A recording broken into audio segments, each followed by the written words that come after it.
kwe misy tiampy ato anatiko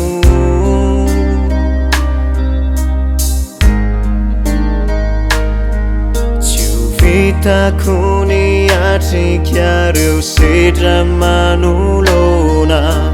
ai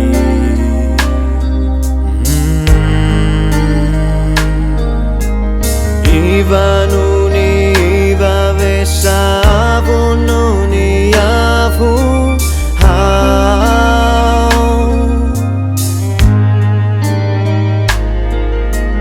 milanao aorayo afatsiaya indray ny maizia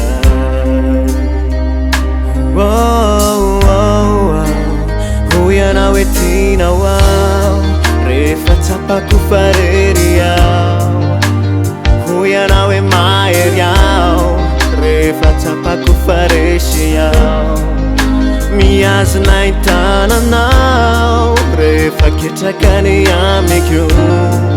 ka tsy hitako ny toerako de hoy anao hoe anao ao rayo tena mino anao ao rayo mino anao ao tena mino anao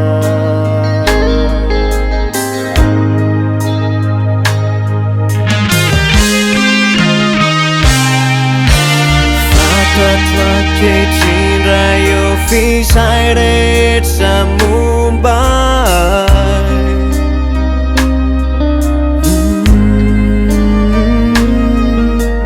hitako ao minao ny fahatsarako sy ny maizy ay hoy anao hoe tianao ao rehefa tsapako farery ao hoy anao hoe mahery ao rehefa tsapako faresy ao miazona itananao rehefa ketrakany amiko ka tsy hitako ny toerako de hoy anao hoe anao ao rayo tena mino anao ao rayo mino anao ao tena mino anao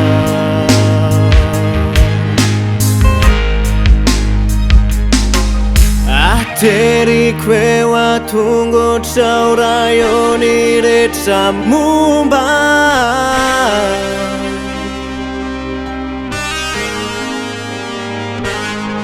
ireo falemeko sary fandrisika ho aminao